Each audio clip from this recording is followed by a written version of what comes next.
Carta de Paulo aos Efésios, capítulo de número 6. Quem achou diz amém. Quem não achou, acompanha no Data Show. E a palavra eu vou ler na minha versão NVI, você pode acompanhar na revista Almeida, que diz assim: finalmente, fortaleçam-se no Senhor e no seu forte poder. Vistam toda a armadura de Deus, para poderem ficar firmes contra as ciladas do diabo. Pois a nossa luta não é contra seres humanos, carne ou sangue, mas contra os poderes e autoridades dominadores deste mundo tenebroso, contra as forças espirituais do mal nas regiões celestiais. Por isso, vistam toda a armadura de Deus, para que possais resistir no dia mau e permanecer inabaláveis, e depois de terem feito tudo isso, assim mantenham-se firmes, cingindo-se com o cinto da verdade, vestindo a couraça da justiça, tendo os pés calçados com a prontidão do evangelho da paz. Além disso, usem o escudo da fé, com o qual vocês poderão apagar todas as setas inflamadas do maligno. Usem o capacete da salvação e a espada do Espírito, que é a palavra de Deus. Orem no Espírito em todas ocasiões, com toda oração e súplica. Tendo isso em mente, estejam atentos e perseverem na oração por todos os santos. Amém? Até aqui nós vamos ler um texto bem conhecido que vem a calhar com a proposta que nós estamos agora no mês de setembro, pensando e refletindo, unidos para revestir. Sabemos que a temática anual, é tempo de unir as nossas forças, e nós temos cada mês, dentro desse tema maior, também tratado pequenos temas e pequenas temáticas que certamente têm nos fortalecido, ampliado a nossa visão de reino de Deus, de palavra, e o que Deus espera de cada um de nós. Meus irmãos, quando nós olhamos para um texto como esse, e se você conhece um pouquinho de cultura cristã, um pouquinho de Bíblia e um pouquinho da vida desse autor, o apóstolo Paulo, você logo vai identificar que ele traz sim um clima bélico para a sua reflexão. Ele está falando de uma armadura, e é claro, essa armadura que ele fala é justamente aquela que nós conhecemos dos filmes romanos, do Império Romano. Paulo, ele escreve essa carta aos romanos quando ele está preso em Roma. E se ele está preso, ele está sendo guardado e vigiado por soldados, que o tempo inteiro estão ao seu lado ali com armaduras. Então, nós podemos já imaginar, Paulo olhando aquela armadura do Império Romano e fazendo aplicações de verdades espirituais para edificar a igreja que se encontrava em Éfeso.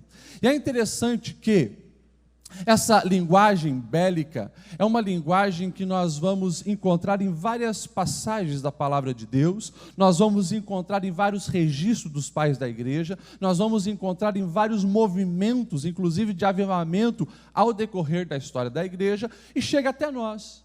Nós, brasileiros, que vivemos em Blumenau, ano 2019, quando eu falo brasileiro, eu estou falando de gente que muitas vezes não tem essa noção um pouco mais intensa a respeito de conflitos bélicos.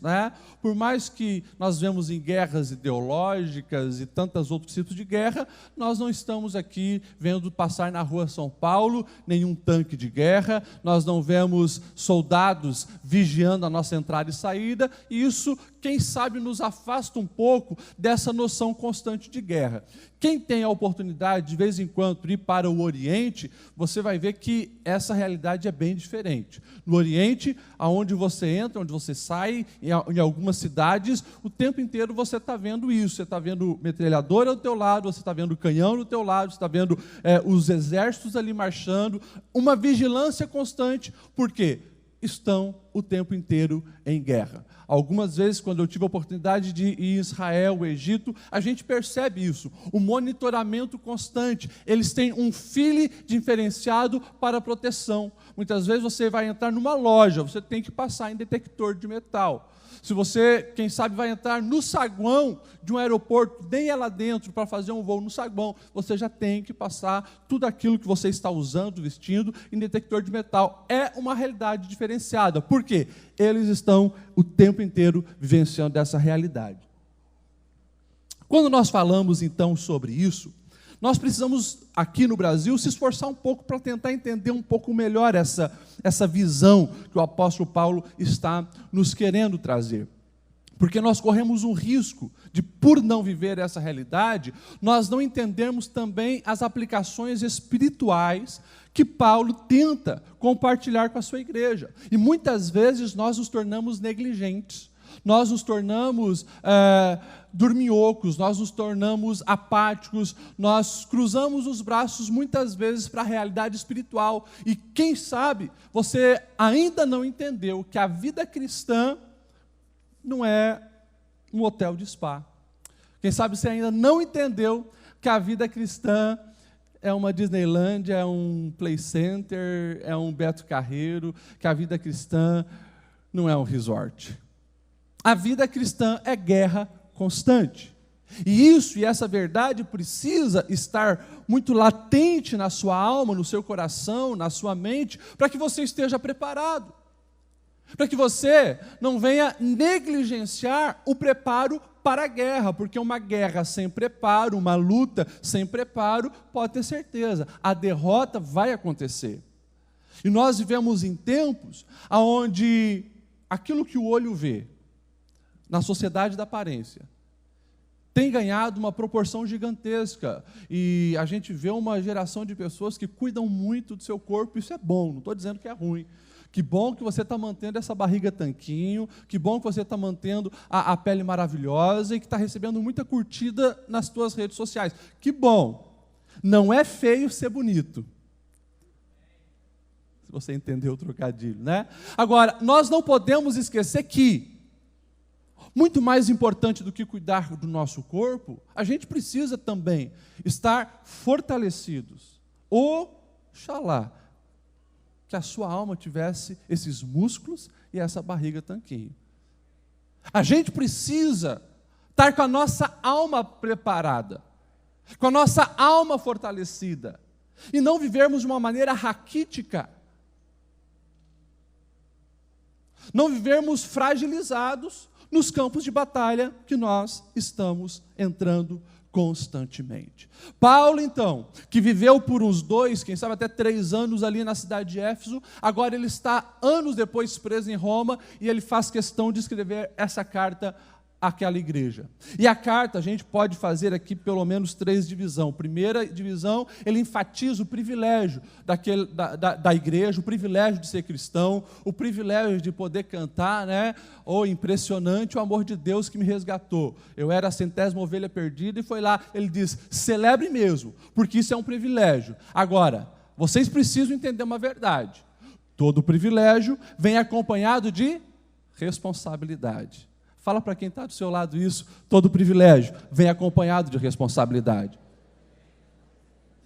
Ao mesmo tempo que Paulo inicia essa carta exaltando o privilégio, nós fomos resgatados por Deus, que coisa maravilhosa, ele começa já no capítulo 2 dizer, então, se você foi resgatado, é preciso honrar com os privilégios, e você tem responsabilidade. E ele começa jogando bem claro, olha, quem mentia não mente mais, viu?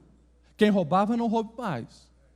Você, mulher, que falava mal do marido, era insubmissa, rebelde, não seja mais assim. Você, marido, que estava aprontando, não mostrava amor pela sua esposa, você precisa amar ela com intensidade. Você que gosta de provocar e irritar seus filhos, não faz mais. Então ele vai pegando todas as categorias de uma maneira muito prática, dizendo, olha, o privilégio que vocês receberam em Cristo tem uma consequência prática. Exerçam esse privilégio manifestando as responsabilidades. E ele finaliza então, e é o texto que nós lemos, ele finaliza essa carta dizendo: como que vocês vão conseguir então honrar esse compromisso? Como que vocês vão conseguir colocar em prática as responsabilidades que Deus está exigindo de vocês a partir do momento que se faz essa aliança e de que vocês foram resgatados pela graça? Então ele começa nesse texto que nós lemos. E verso 10, pode colocar até na tela o verso 10, ele vai dizer: finalmente, fortaleçam-se no Senhor e na força do seu poder. Por que ele está dizendo isso? Justamente porque fraqueza, moleza, fazer corpo mole não combina com quem deseja vencer as batalhas. E se eu perguntar aqui desse púlpito para vocês que estão me ouvindo nessa noite, quem deseja perder as batalhas espirituais, emocionais na vida? Ninguém vai se manifestar. Todos nós queremos vencer, todos nós queremos chegar aonde nós devemos chegar, todos nós queremos alcançar a salvação para a nossa vida, para a nossa família, todos nós queremos ser um instrumento poderoso na mão do Senhor, todos nós. Agora, por que uns conseguem e outros não? Uns estão se fortalecendo no Senhor e outros não. Uns estão colocando em prática as instruções que a palavra de Deus nos dá e outros não. Mas nós precisamos entender: não tem como fazer corpo mole se você deseja vencer as guerras, as batalhas. Quem sabe para nós que não vivemos nos conflitos bélicos aqui, de guerras políticas, para nós entendermos, essa geração que está vindo aí gosta muito de luta, né? Gosta muito de UFC, e boxe e tantas outras coisas, não estou falando contra isso, tá? Agora, você imagine querer enfrentar, quem é o melhor dos brasileiros aí do UFC? Cigano? Hã? Já foi? Enfim, Marreta, não sei quem é o Marreta, mas imagine você querer enfrentar o Marreta, só que você não treina, você não paga o preço, você não se esforça. Vai dar uma olhada como que é o dia a dia, para quem quer vencer dentro de um ringue, vai dar uma olhada como é que é. Tem um preço a pagar, tem disciplina, ele tem que estar ali honrando os compromissos, pagando o preço, se ele quer entrar lá e ficar de pé enquanto o adversário tomba. Então, nós olhando para isso aqui, Paulo já começa dizendo: então, finalmente, se fortaleçam no Senhor. Por quê? Entendam, o segredo de nós vencermos essas batalhas está no Senhor. Ele é a fonte que nos sustenta, Ele é a fonte que nos dá o dínamos, o poder, a dinâmica, a capacidade. Ou seja, não tem como vencer essas guerras se não estiver conectados com Deus. Não é a igreja que você frequenta, não é o pastor que você segue nas redes sociais, a força está no Senhor. Não é você usar a sua meia da sorte, o seu chaveirinho de pé de coelho, ou você comprar aquela Bíblia enorme pentecostal, botar debaixo do braço e domingo vir para a igreja. Não é isso. A força e a capacidade está no poder do Senhor. A Bíblia nos dá alguns exemplos de pessoas que acharam que podia fazer as mandingas que faziam no mundo no reino de Deus. Lucas, ele vai registrar em Atos 19, que tinha pessoas que estavam impressionados como Deus usava os apóstolos. E os filhos de Cefas, que eram 7, eles falaram: olha, você viu? Ele usa o nome do Senhor Jesus e os demônios são expelidos. Sabe aquele endemoniado que a gente conhece? Vamos lá, vamos chegar para ele e dizer: olha, em nome de Jesus que Paulo prega, saia. O demônio olhou para esses caras e diz: olha, Jesus eu conheço, Paulo eu bem sei quem é, mas e vocês quem são? E vocês quem são? Tentaram usar o nome de Jesus que Paulo pregava, eles eram em 7, e aquele endemoniado deu uma surra neles, tirou a roupa deles, tiveram que fugir nu, envergonhados, porque acharam que no reino de Deus podia aplicar mandinga, achismo, superstição, e isso não funciona. É vida com Deus que nos capacita. Então, nós precisamos beber dessa fonte e estar aliançados com o Senhor. O verso 11, daí ele começa então dizendo: vistam toda a armadura de Deus para poderem ficar firmes contra as ciladas do diabo. Você precisa ter isso bem claro no seu coração e na sua mente. O diabo irá armar ciladas para te pegar. Voltando ao exemplo lá do UFC, no ringue. Além desses lutadores treinarem, eles estão o tempo todo estudando o próximo adversário, estudando o inimigo. Eles gastam horas ali observando, pegam todas as lutas dele e vejam como ele faz isso, como ele faz aquilo, começam a conhecer o adversário. E essa é uma realidade que nós também precisamos ter. Por quê? Pedro, ele vai dizer na sua primeira carta, capítulo 5, verso 8, que nós precisamos estar alerta e vigiar. O diabo, o inimigo nosso, anda ao derredor como leão, rugindo, procurando a quem possa devorar. Jesus, fazendo uma comparação entre ele, o bom pastor, e o ladrão que vai tentar roubar, e nós podemos aplicar certamente ao diabo, ele vai dizer: o ladrão ele vem, senão para roubar, matar e destruir. Então você precisa entender que o nosso adversário, há 2000 anos, já tentou comprometer o plano perfeito de Deus, fazendo com que Jesus não fosse para a cruz. Jesus foi, a porta se abriu, nós entramos, mas ele continua atacando a sua igreja e chega até nós, tentando fazer com que nós venhamos nos perecer, cair, porque o diabo vem para fazer isso, matar, roubar e destruir. E algumas pessoas, quem sabe, não acreditam no poder do diabo, nas artimanhas do diabo, ou alguns, como tem aí alguns já, infelizmente, falsos pregadores no YouTube, dizendo que o diabo nem existe, que demônios nem existem. Você pode não querer acreditar no diabo, mas ele acredita em você, e se você vacilar, ele vai te destruir. É assim que funciona. Então nós precisamos conhecer as sutilezas e as ciladas do nosso adversário, que tenta o tempo inteiro nos confundir. E o texto deixa bem claro, ele vai armar cilada. Cilada não é algo que você vê claramente, cilada não é o diabo aparecendo para você de chifre, de cauda vermelha, como mostra Hollywood, não. Ele sutilmente vai armar ciladas para te derrubar. E se você não estiver atento, você cai.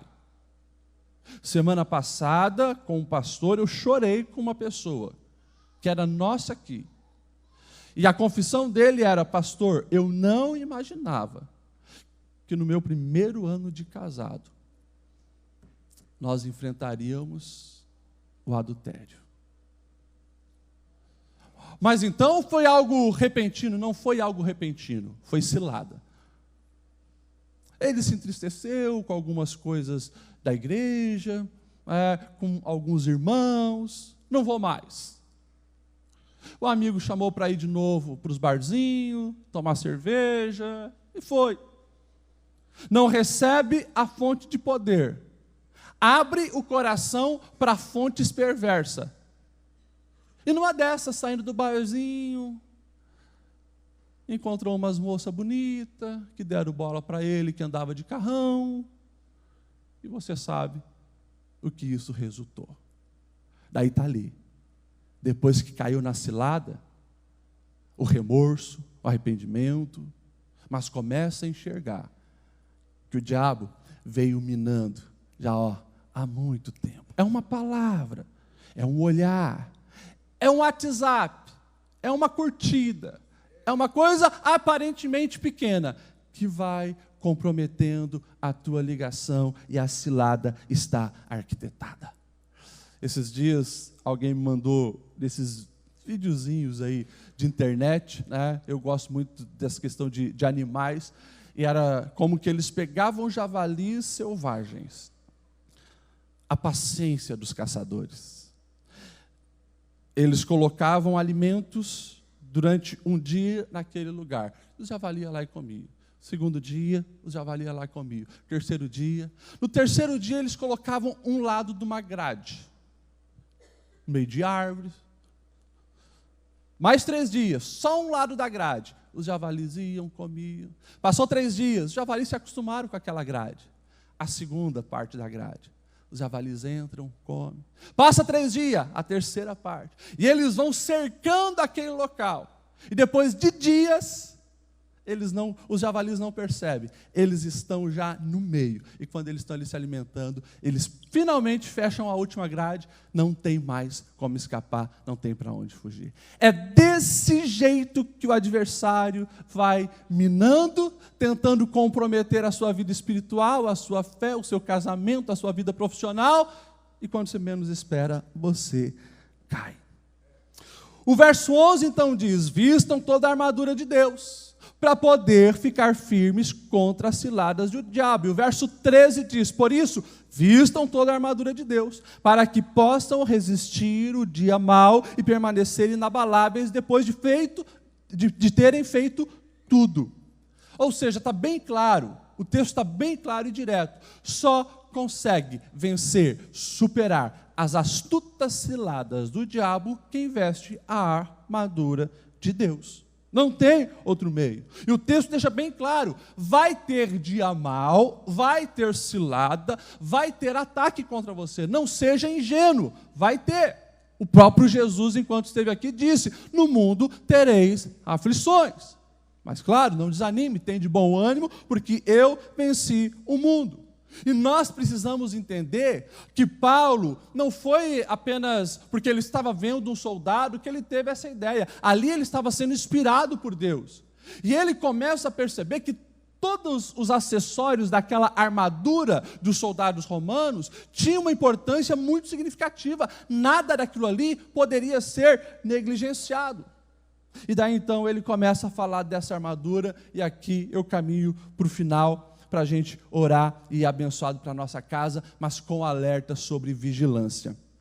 E ele começa então dizendo sobre um cinto da verdade, que precisa estar também na nossa armadura.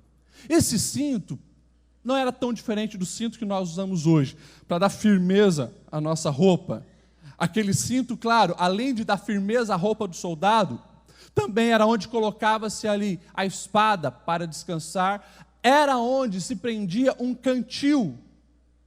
Para as viagens tinha que ter água, era onde se prendia um cantil, o cinto da verdade.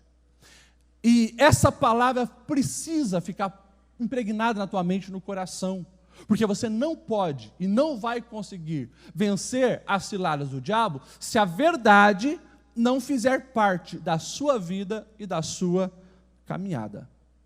Vou repetir: você não vai conseguir vencer as ciladas do diabo se a verdade não fizer parte da sua vida. Ou seja, fuja de tudo aquilo que é engano e mentira. Você sabe que a mentira tem um pai. O diabo é o pai da mentira. Desde lá de trás, na primeira constituição do povo de Israel, sob a liderança de Moisés, Deus dá os 10 mandamentos. Um é bem claro: não darás falso testemunho. Não darás falso testemunho. A gente tem muitos exemplos do perigo que a mentira é, inclusive naqueles que são escolhidos por Deus para uma missão. Está lá Geazi, auxiliar do profeta Eliseu. Mente para Naamã, depois que Naamã é curado, dizendo que, olha, Eliseu se arrependeu, ele precisa de algumas coisas, porque chegou ali dois outros profetas, e ele sai ali com os bens, mas aquela mentira faz com que a maldição e toda a doença que estava sobre Naamã cai sobre ele. A mentira, o engano, sempre vai trazer consequências negativas. Não tem como você viver em pecado de mentira, em engano, não praticando a verdade e achar que a bênção do Senhor vai estar sobre a sua vida. Uma hora a casa vai cair. Pastor, eu tenho guardado a minha língua. E eu pergunto: você tem guardado os teus dedos? Os seus dedos? Os seus dedos no teclado, os seus dedos no touchscreen da tela do seu celular, no compartilhamento de tanta besteira que tem aí na internet hoje. O mundo vive uma onda de fake news. O exemplo aí das últimas semanas, dos incêndios na Amazonas, onde tem até girafa e elefante. Pois é, e tem um monte de gente compartilhando isso. Agora, esse nome é muito bonito, fake news. A gente pega palavras em inglês para tentar diminuir o impacto disso. fake news, falsas notícias, notícias mentirosas. Ou seja, mentira é pecado, mesmo no mundo virtual. O que você está dizendo, pastor Lediel? Eu estou dizendo que você pode estar perdendo um importante acessório da tua proteção espiritual pela vida digital impensável e ignorante que você tem vivido. Então a gente precisa ter um cuidado muito grande, porque diante de Deus, a mentira virtual é tão pecaminosa quanto a mentira real. Você está literalmente pegando o cinto da verdade e está jogando fora. Deixa eu correr aqui. Couraça da justiça. É interessante que aquela couraça, ela protegia os órgãos vitais do soldado, que era onde, quem não estava com a couraça, o primeiro lugar que ia ser acertado era ali, uma espada, uma lança, ia direto no coração. Então, tinha aquela couraça para proteger. Essa couraça era algo de extrema importância, mas a palavra que nós precisamos reter é justiça. Ou seja, quer se proteger contra o mal, tenha uma conduta justa na sua caminhada, na sua vida. Uma conduta justa no teu trabalho. Uma conduta justa com a sua vida financeira. Portanto, na prática, se você, há 10, há 15, há 20, há 30 anos atrás, prometeu amar esse homem, amar essa mulher, até que a morte o separe, seja justo com a tua palavra. Seja justo, honre isso. Se você é do tipo que deixa o outro cônjuge levar o casamento sozinho, você não está sendo justo. Se você quer colocar a responsabilidade dos filhos só na costa dele ou dela, você não está sendo justo. Jovem adolescente que mora com o papai e com a mamãe, você é do tipo que ainda está acordando 11 horas da noite? Fica até madrugada assistindo série, Netflix, jogando videogame, não tem compromisso nenhum com aquela casa? Eu pergunto para você, isso é justo? É justo? Você está tirando a couraça da justiça. Cedo ou tarde, uma lança vai te atravessar. Não vacila no mundo espiritual. Ei, você adulto, que tem pais idosos, você está sendo justo com o cuidado dele, cuidado dela? Você está sendo justo e retribuindo tudo que eles já fizeram por você? Eu vou parar por aqui, para não apanhar no final do culto. Mas nós precisamos entender essas verdades. A palavra fala o que vai dar a proteção que nós precisamos. Depois ele vai dizer, pés calçados com a prontidão do evangelho da paz. Ou seja, nós precisamos entender que Deus nos chama para ser pacificadores, agentes da paz. Como assim você vê uma confusão, você quer jogar mais lenha na fogueira? Como assim você sabe que os cunhados estão brigados e você fica ainda mandando no WhatsApp coisa para um e para o outro? Como assim? Como assim? Faz anos que você está brigado com alguém e não toma decisão. É interessante que Paulo ele estava ali olhando os soldados e falando então das sandálias da paz. Todos os historiadores eles encontraram várias sandálias do Império Romano, que embaixo na sola tinha garras, tipo essas chuteiras que nós temos hoje, jogador de futebol de campo, garras, para dar mais pressão. E o que isso tem a ver com os soldados romanos? Tem tudo a ver, porque os soldados romanos eles revolucionaram a arte da guerra. O pessoal pensava que eles iriam atacar no dia X, 2 dias antes eles já estavam lá, pegando o povo desprevenido, por causa das sandálias preparadas deles para andar naqueles territórios. As garras davam impulsão. E o que Paulo, eu entendo, né? Isso, o que Paulo está querendo dizer com isso? Ei, você precisa se antecipar como agente da paz. Ou seja, alguém brigou contigo, alguém falou mal de você, alguém está tentando te destruir, seja você a dar o primeiro passo para que a reconciliação aconteça. Você. Nessa semana alguém chegava ali no meu gabinete: pastor, eu já passei dos 15 anos que eu estou casado, e é o segundo casamento dele, o segundo casamento dela, 15 anos. E nesses 15 anos eu tenho vivido um inferno com a minha enteada. Já é uma mulher, já casou, mas não aceita que eu casei com o pai dela. Nós vivemos em guerra. Daí eu falei: você já teve uma conversa com ela, um diálogo com ela? Não, então você vai fazer o seguinte: você vai preparar um jantar. E você não vai fazer coisa meia boca, você vai fazer o melhor.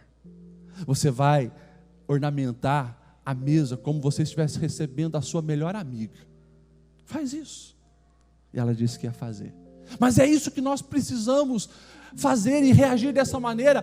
Propagadores e agentes da paz. Você está ali, protegendo as solas dos seus pés espirituais e se guardando para que o mal não consiga te destruir. Depois vai falar do escudo da fé, com o qual vocês poderão apagar todas as setas inflamadas do maligno.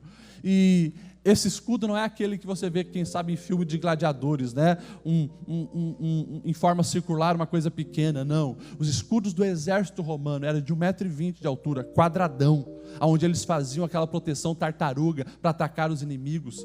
O que Paulo ele está falando? Ele está dizendo que esse escudo, que é a fé que vocês têm, crer naquilo que Deus tem para a vida de vocês, é o que vai proteger e blindar vocês de todas as setas malignas, porque o diabo vai atirar muita flecha sobre vocês.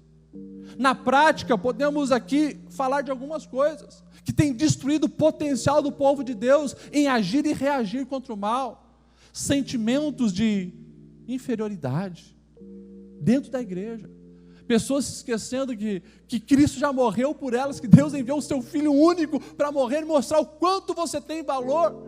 A palavra de Deus vai nos dizer, em Efésios 2:4, que Deus é rico em misericórdia, pelo seu grande amor, Ele nos amou e deu a vida em Cristo por nós. Como que você permite que essas setas tenham entrado no teu coração em formas de palavras negativas, dizendo que você não é nada, que você não é ninguém, que você não pode? Para com isso. Como que você permite que atitudes erradas lá do passado que você praticou ainda estão aí aprisionando a sua mente, e o diabo ainda gritando em voz audível para a sua alma que você não merece, que você não é digno, que você é culpado, que você nunca vai ser aceito, sendo que a palavra já nos diz, o apóstolo Paulo em Romanos 8:33, ele vai dizer: quem vos fará acusação alguma se vocês são escolhidos de Deus? É Deus quem os justifica. Quem os condenará? Foi Cristo que morreu por vocês e mais, ressuscitou e está à destra de Deus intercedendo por vós. Esse escudo precisa fazer parte da nossa vida, e esse escudo é a nossa fé, crendo que realmente as palavras que Deus já declarou sobre nós são verdades, e não podemos permitir que o adversário roube isso da nossa vida. Ele vai falar então do capacete da salvação. A proteção para a cabeça dos soldados era geralmente de bronze, algumas vezes com partes de couro. E o que ele estava ali querendo dizer, o apóstolo Paulo? Ele fala que esse capacete que protege um dos órgãos mais importantes, né, que é a nossa cabeça, a proteção da cabeça. Os adversários sempre tentavam atacar a cabeça. Um bom escudo, que é a nossa salvação, ele vai trazer uma proteção, e ele fala de nós termos essa consciência de que nós somos salvos em Cristo, algo que o inferno já não tem mais. Não há chance para demônios, não há chance para o diabo. Nós somos privilegiados e fomos escolhidos por Deus para viver essa salvação, e a gente precisa caminhar nesta vida com isso latejando na nossa alma sempre, entendendo que nós fomos escolhidos por Deus para esse tempo. E por fim ele vai dizer de uma espada do Espírito, que é a palavra de Deus. Não tem como vencer esta batalha se você também não tem esse importante instrumento de defesa e ataque, que é a palavra de Deus. E quando eu falo disso, não tem um outro caminho senão a gente estudar, mergulhar e conhecer essas verdades para a nossa vida. Jesus deixou um grande exemplo registrado em Mateus 4 e Lucas 4, dele na tentação no deserto.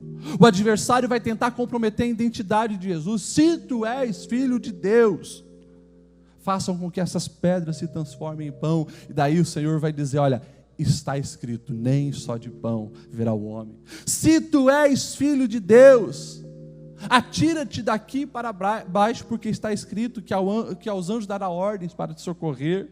Então Jesus, ele novamente vem dizendo, mas também a palavra está escrito que você não deve colocar em prova o Senhor teu Deus.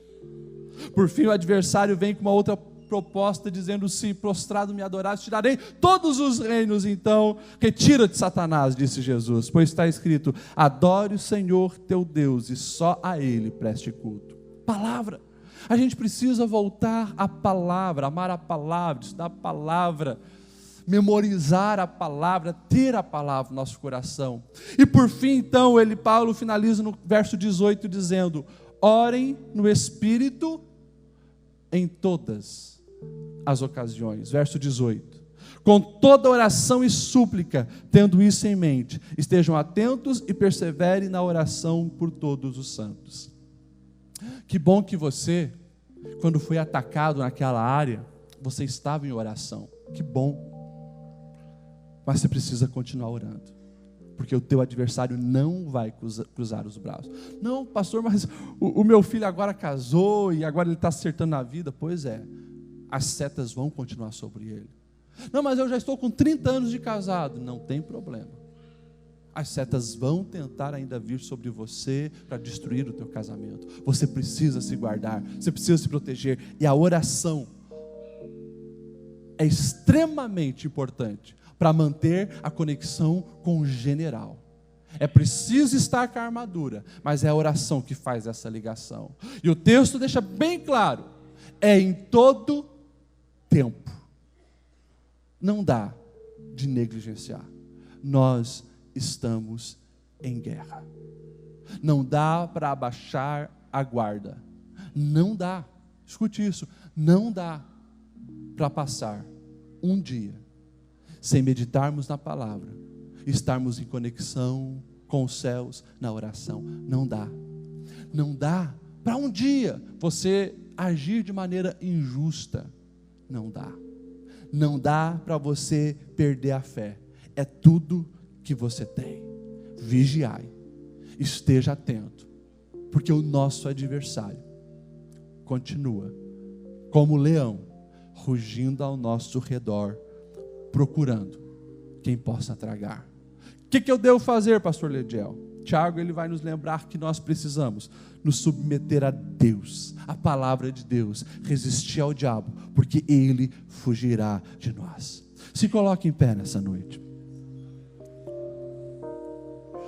Você chegou aqui, não sei que tipo de palavra você queria ouvir, mas foi a palavra que Deus colocou no meu coração, e eu sei que não é por acaso. É um alerta. É um alerta. Ei, é melhor você confessar uma tentação do que confessar um pecado. Confesse a tentação, que vai ter pessoas capacitadas que vão te orientar. É melhor você começar a enxergar com os olhos espirituais o que está te rodeando, as propostas do adversário, antes que isso venha e te destrua. Mas pastor, Deus não é aquele que nos dá uma nova chance? Sim. Deus não restaura a nossa vida? Deus restaura, e se você cair, eu creio que Deus vai te fazer levantar. Mas para que sofrer? Para que perder 4 anos de atraso numa vida que Deus já tinha decretado de bênção e vitória para você? Para quê? Para quê? Você acha que o que nós estamos falando aqui, desses ataques infernais, que vai te levar a pecar, você acha que isso não tem uma consequência? Tem consequência. Por mais que Deus perdoe, Deus te restaura, mas sofrimentos vão ser causados. Muitas vezes, pessoas que você ama vão se perder no meio da caminhada por causa disso. Não dá para vacilar. A voz do Espírito Santo hoje traz-nos para essa consciência de alerta e vigilância. E o próprio Jesus, nas suas últimas instruções aos discípulos, ele vai dizer isso: vigiai e orai. O espírito está pronto, mas a carne é fraca. Vigilância e oração andam junto. Quanto mais você ora, mais antenado você fica, mais vigilante você está. Quanto mais vigilante você está, mais você sabe que precisa orar para vencer as tentações do dia a dia. Feche os seus olhos. Nós vamos orar com o pastor Aguiar. Pai, em nome de Jesus, nós nos apropriamos dessa palavra. Nós nos apropriamos, Deus, dessa armadura.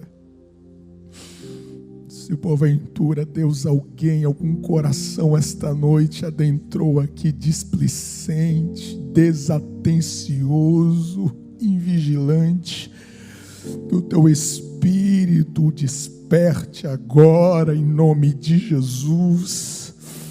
Renova as forças desta casa, deste homem, desta mulher.